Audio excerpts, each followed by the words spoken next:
Dear friends of the Delphi Economic Forum, dear friends of the Greek Energy Forum, ladies and gentlemen, thank you for being with us. I'm Alex Lagakos. I'm the Chief Operating Officer of Blue Grid, and in this capacity I have the special privilege to be moderating today a discussion on a topic which is very much into the scope of our company, and that is clean alternative fuels and waste to energy.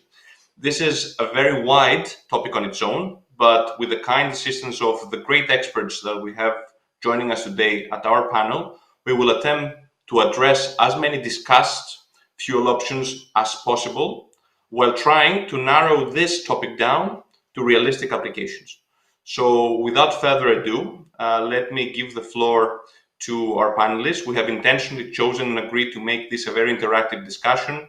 So let me apologize in advance before asking our speakers to limit their answers to 1 or 2 minutes max, and before warning you that I will be rude enough to interrupt you in case we violate this kind request. So without further ado, I start with Mr. Kremlis, Principal Advisor to the Greek Prime Minister for Energy and Climate. So Mr. Kremlis, an integral part of the circular economy is the conversion of waste to energy, and an exemplar demonstration of this sector is waste to energy and consequentially biomethane and renewable gases. Is this something that is within the scope of the Greek government at the moment? And if yes, what actions does it take to support projects both on the production and on the demand side? Thank you, Alex. Good day, everyone. Just to be brief, we have the 2017 communication from the European Commission on waste to energy.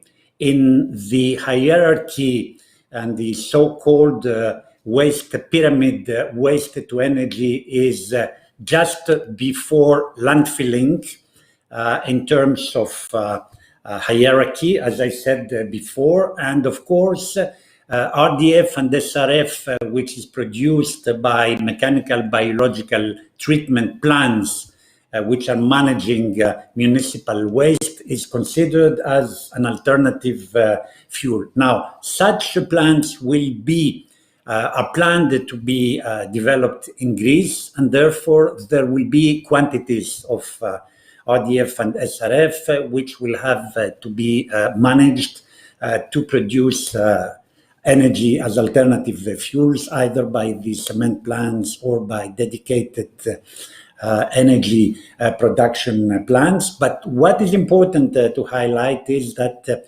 from 2022, the legal obligation of the EU, which is activated in 2023, on managing bio-waste as a separate stream, will become binding in Greece from the end of 2022, and therefore the so-called brown bin will be a source which can lead to energy production either through biogas or biofuels, and therefore it is very important to exploit this source. This is something that is covered by the National Plan on Climate and Energy, and it is also in the proposal of Greece to the European Commission, the draft strategy that was submitted by Greece to the Commission under the Recovery and Resilience Plan.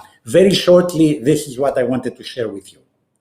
Thank you very much, and we're very happy to see Greece complying with European guidelines before actually they have started to become effective. So that's a progress, definitely. We're proud about it. But of course, waste to energy is not just a European privilege. It's admittedly a wider best practice. And we'll go to Mr. Moulin to ask what do you particularly do in Morocco regarding waste to energy projects?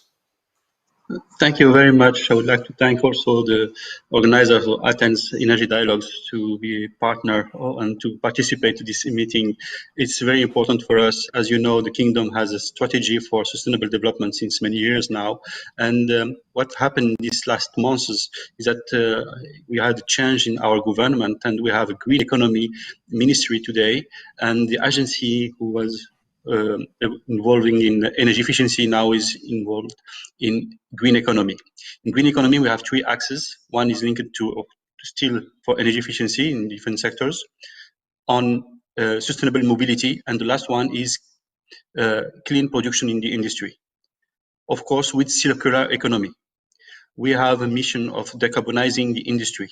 We know that Europe is preparing boundary tax carbon, so we are looking for that. And what we are preparing today is how to help our industries, how to use more energy efficiency, more renewables, and also to use more waste as energy. We have a program today from waste to energy with the cement industry. We're going to produce here in Morocco refuse-derived fuel, and we are preparing that.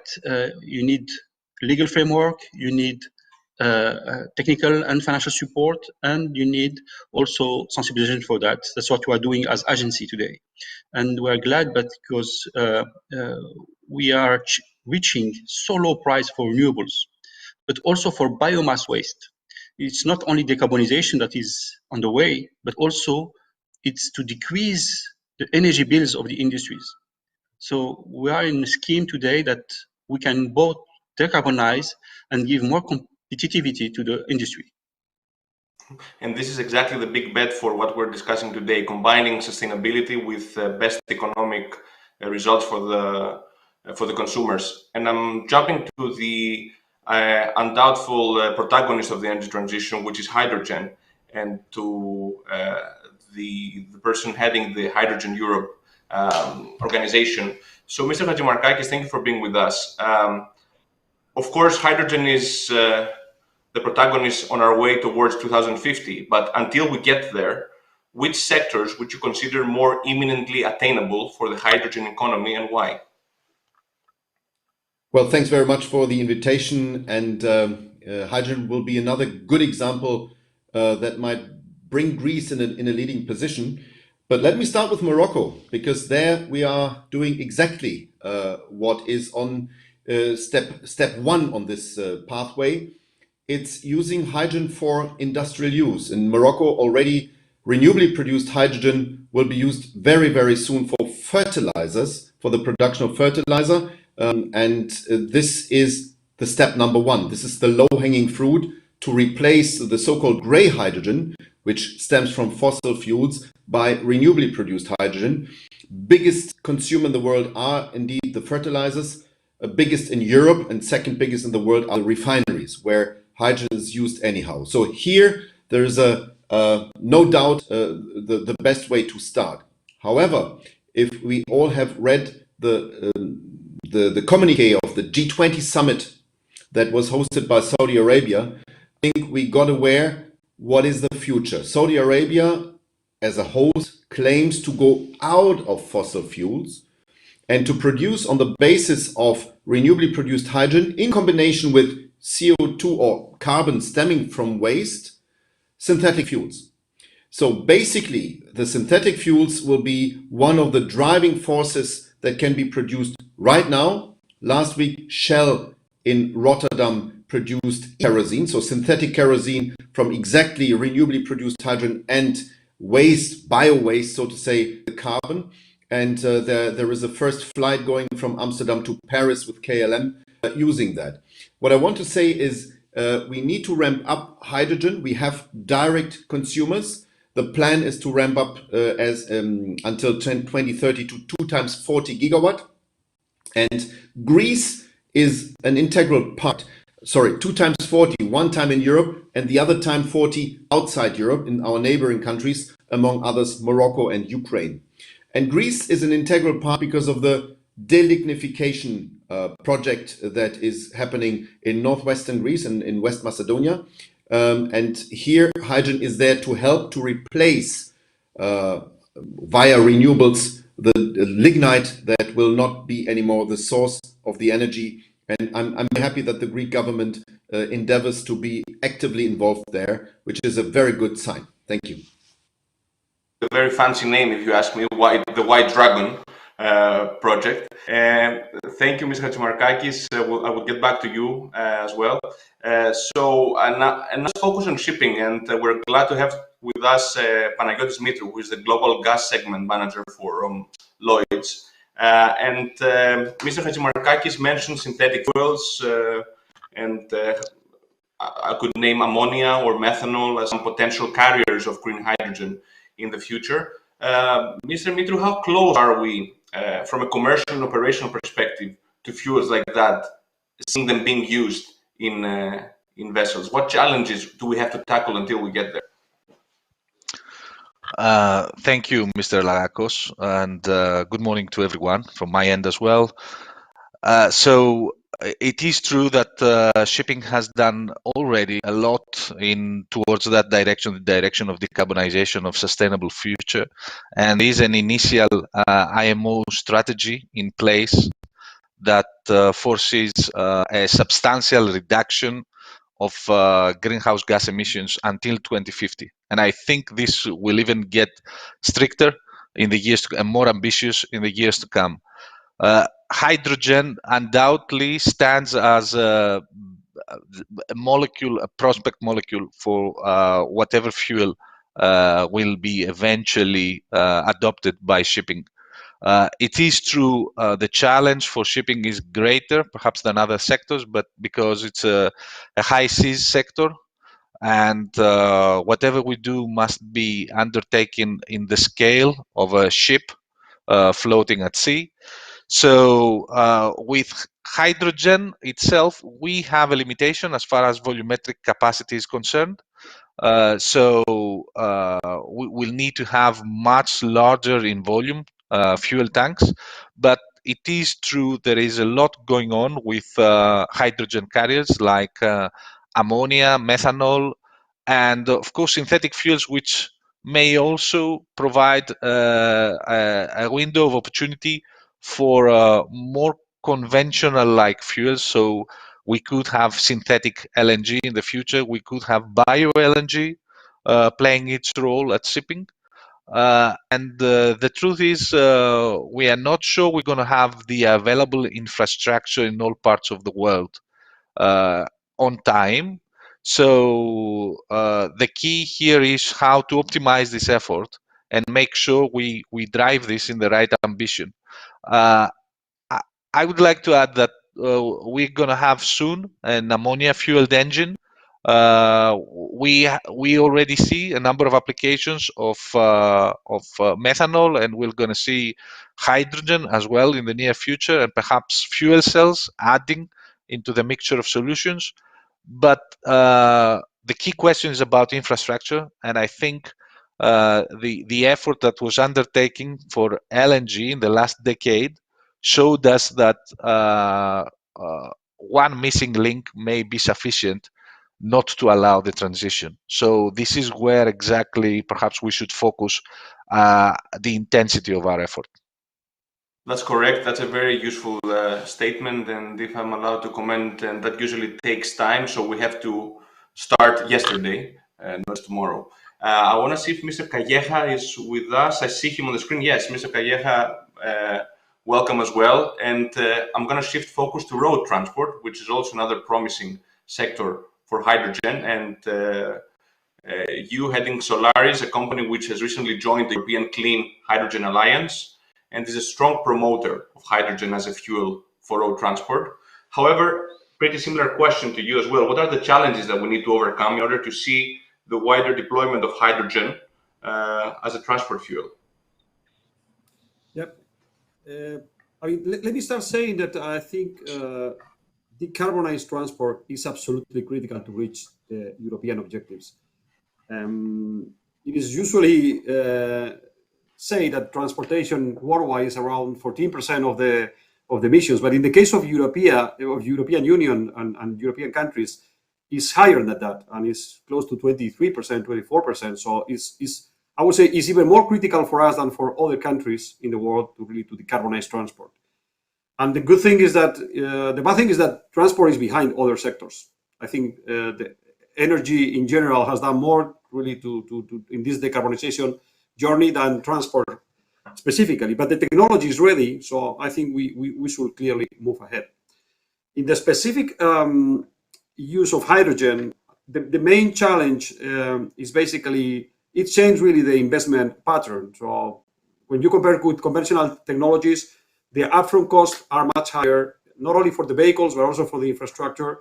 And really, this changed the paradigm about investment consideration from the operators. But again, the efficiency is there, and it's only changing the investment the investment pattern.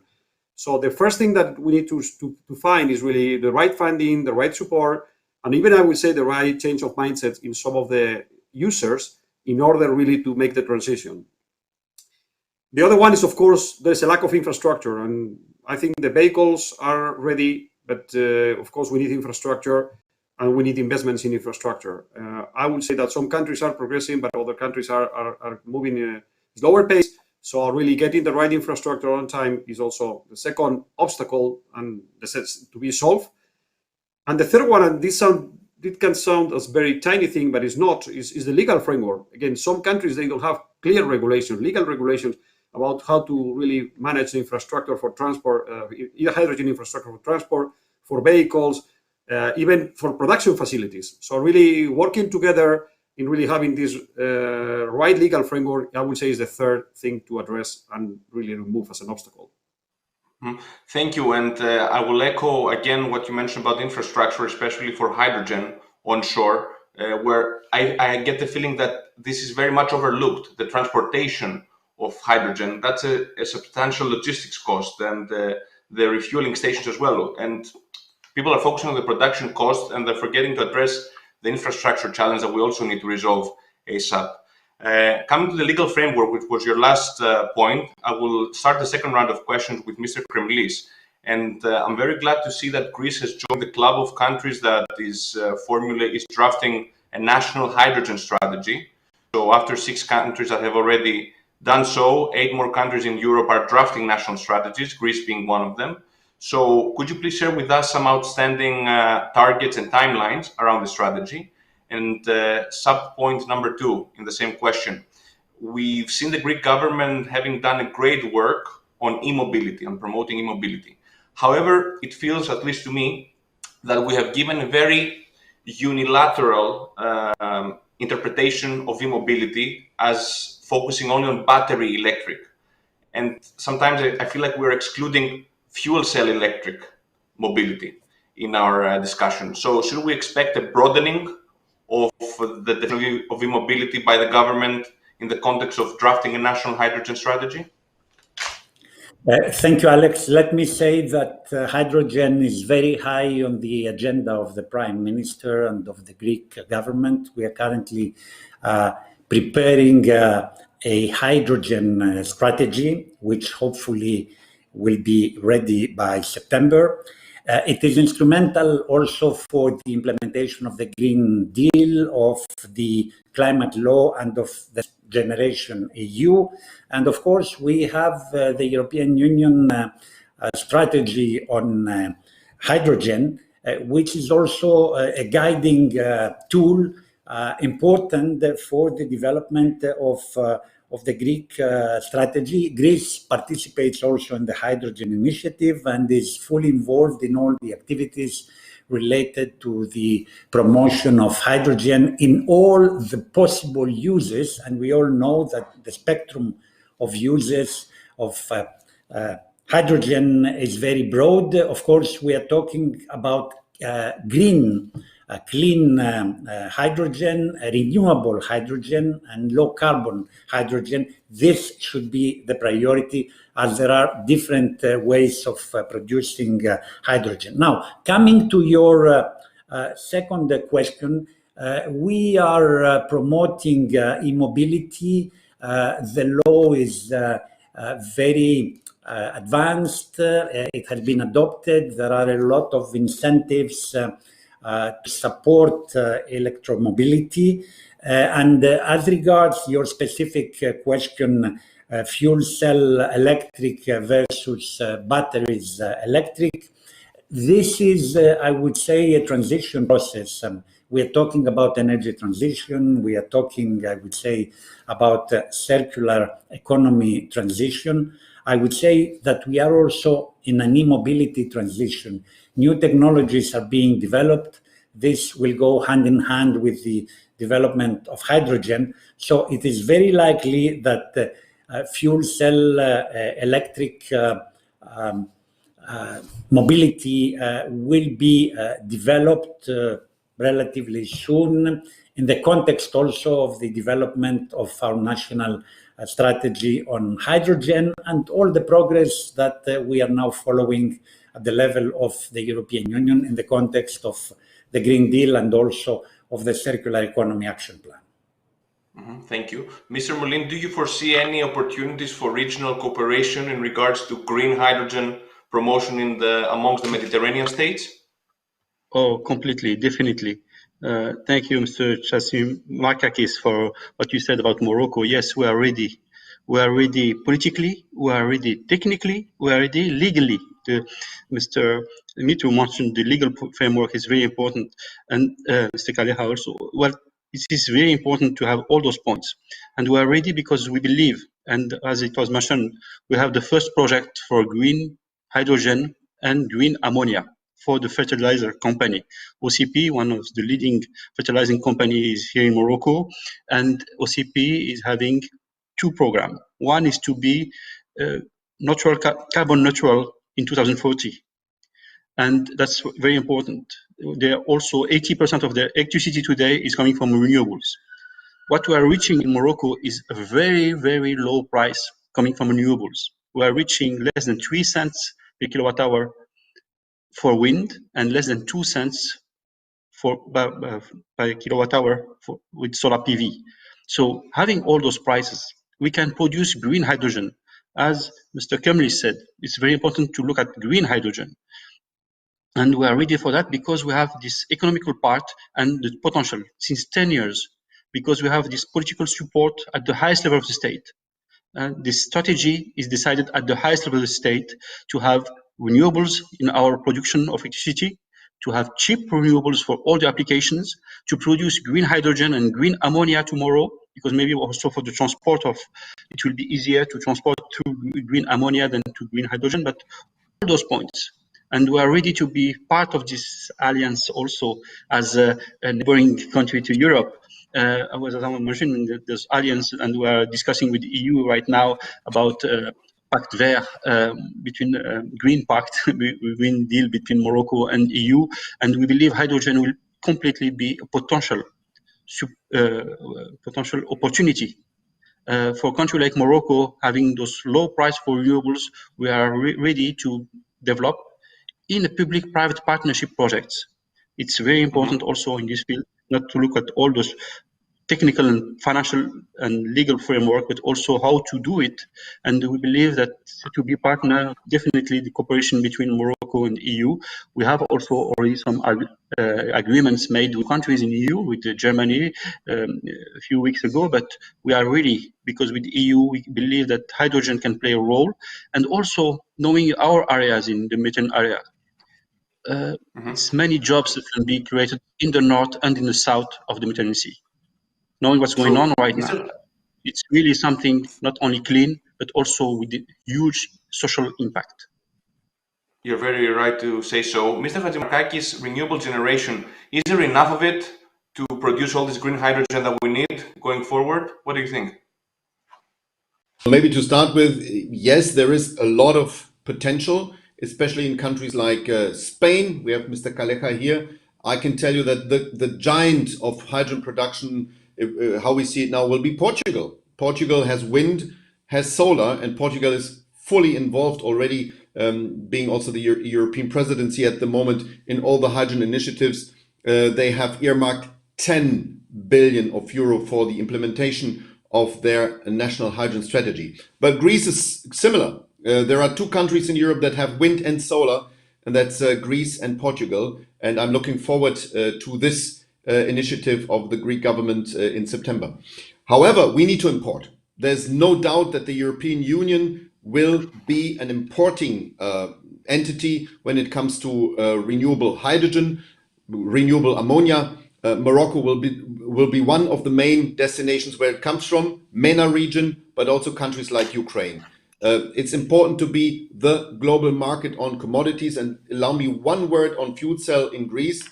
Mr. Kalecha will speak. I don't exclude that in the White Dragon project there might be some production of buses, of Solaris buses, also in Western Macedonia. Like we see already electrolyzer production being interested in going there. So that's what Mr. Molin said. New jobs in the Mediterranean is an absolutely thing that we can see that we will do. And Hydrogen Europe is here to support both the Greek government, but also our member Solaris getting more active in Greece. Thank you. Thank you. We'll conclude with two short questions to our two final speakers, starting with shipping. So, Panos, you've mentioned synthetic fuels. These are around the corner. These are not just waiting around the corner, or even if they do, this corner seems far ahead of us in time. What can a ship owner do until then in order to comply with environmental regulations? Yeah, I will come to this, Alex, but allow me two quick comments on this. One thing is talking about Morocco and importing green fuels from Morocco, which is a great prospect. We need to think about what the ships will look like if we are to import. So there is too much potential and too much focus on what a hydrogen carrier ship will look like and how do we need to develop this kind of technology. I have to add here that this kind of technology, even though these vessels are usually built in the Far East, the technology comes from Europe to a great extent, and there's a great focus for Europe to also lead the sector. The second point is on electrification and e-mobility. Just a note to say a great opportunity for the Greek insular economy. We should see the electric and battery ships also as a prospect. It's not only about cars. I think that renewable potential of our islands, in conjunction with the potential of electric ships and the close connections, the short haul connections that we have, it's a huge opportunity for us to apply a dense new network of ships that will make the connection to the mainland and between islands and create a whole new economy opportunity for our islands. So coming to your question about e-fuels, the truth is that right now things have not progressed enough for someone to take a certain bet or a bet with reasonable certainty. So what we can do at this point, first of all, 100%, we need to carry on working on efficiency.